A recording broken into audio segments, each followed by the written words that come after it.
Você conhece a triste e dolorosa história por trás dessa música? 'Cause I know I don't belong here in heaven. No dia 20 de março de 1991, o mundo da música foi abalado por um acidente trágico que mudaria para sempre a vida de Eric Clapton. Conhecido como um dos maiores guitarristas do século XX, Clapton transformou o sofrimento em uma das canções mais emocionantes da música contemporânea, Tears in Heaven. 'Cause I know I don't belong here in heaven. Essa balada não apenas conquistou 3 prêmios Grammy, mas também tocou milhões de pessoas ao redor do mundo. Mas, para entender o poder dessa música, é preciso mergulhar profundamente na história dolorosa que inspirou sua criação. Em 1985, Eric Clapton conheceu a modelo italiana Lori Del Santo. O relacionamento dos dois, marcado por altos e baixos, logo resultou no nascimento de Conor, em 1986. Para Clapton, aquele foi o momento de experimentar a verdadeira vida familiar. Pela primeira vez, o guitarrista, conhecido por sua carreira turbulenta e seu histórico de abuso de substâncias, decidiu enfrentar sua dependência de álcool. O nascimento de Conor se tornou um divisor de águas. Clapton queria ser um pai presente, apesar de deixar a maior parte da criação nas mãos de Lori, que desempenhava o papel de mãe de forma exemplar. A relação de Clapton com Conor era marcada por uma mistura de amor intenso e medo de falhar como pai. Em uma ocasião especial, ele levou o menino para um circo, onde passaram um dia mágico juntos. Esse momento foi descrito por Clapton como a primeira vez em que ele compreendeu plenamente o que significava ser pai. No entanto, aquele também seria o último momento de alegria entre eles. No dia seguinte, enquanto estava em Nova York, ocorreu o evento que transformaria a vida de Clapton para sempre. Um funcionário do prédio, onde Lori e Conor estavam hospedados, abriu uma janela para a limpeza. Conor, brincando e cheio de energia, correu em direção à janela aberta. Antes que a babá pudesse impedi-lo, ele caiu do 53º andar, para o horror de Lori, que estava por perto, e ouviu os gritos desesperados. Quando Eric Clapton chegou em casa, foi confrontado com a pior notícia que um pai pode receber. Ele não acreditava no que havia acontecido, entrando em um estado de choque profundo. Durante o velório, ele foi capaz de ver o filho mais uma vez, o que foi uma despedida e uma confissão silenciosa de arrependimento. Eric sentiu que não tinha sido o pai que seu filho merecia.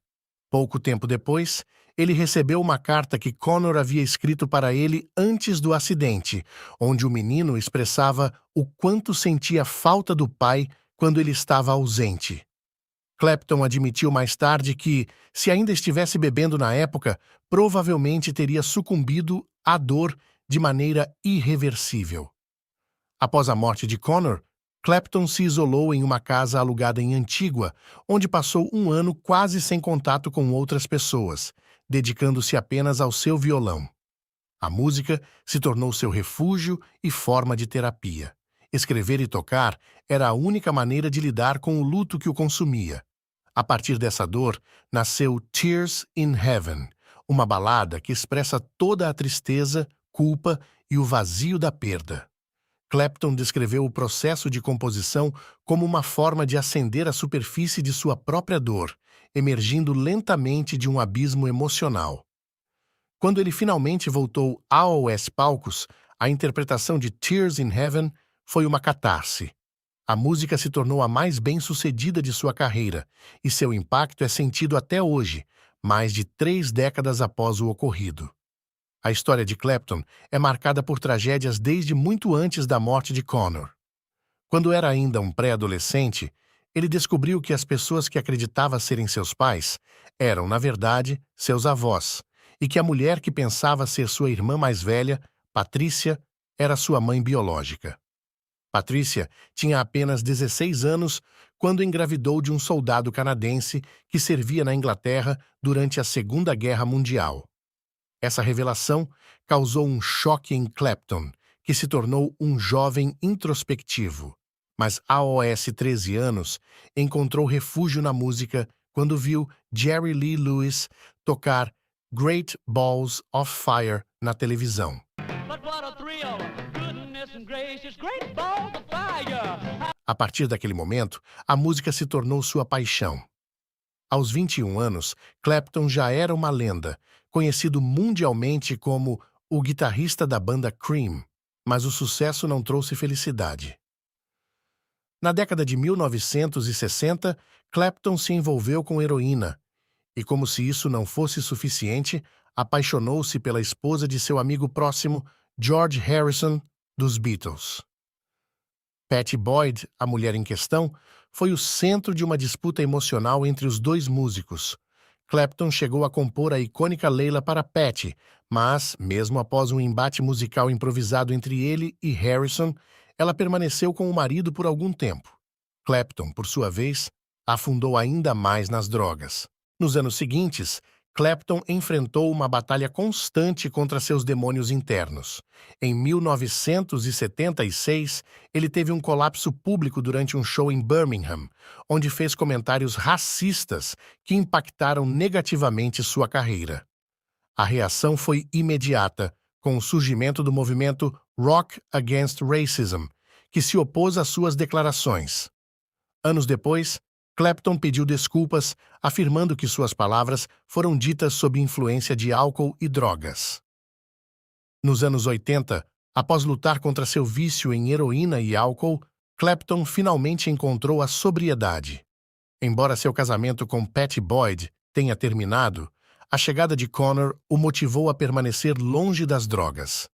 No entanto, a tragédia de 1991 quase o levou de volta ao fundo do poço. A morte de Connor foi um golpe quase insuportável, mas Clapton conseguiu transformar sua dor em arte, tornando-se uma figura ainda mais respeitada na música. Em 2002, Clapton casou-se com Malia McInerney, com quem teve 3 filhas.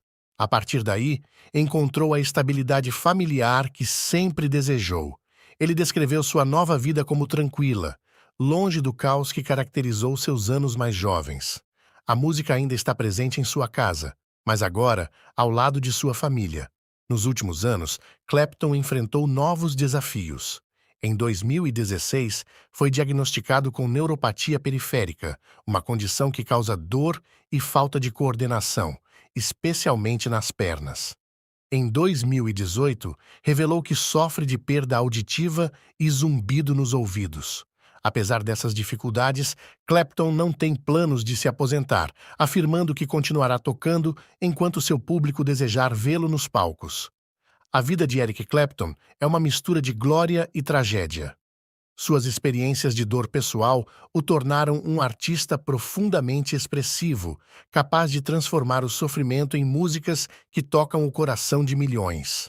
Suas batalhas contra o vício, as traições e a perda o moldaram, mas também o levaram a criar algumas das canções mais inesquecíveis do século XX. Olhando para sua história, fica claro que o preço do sucesso pode ser alto, mas a música de Clapton continua a ressoar, refletindo a dor e a beleza de sua jornada. Ele não é apenas um ícone da guitarra, mas uma prova viva de que a arte pode curar, mesmo as feridas mais profundas.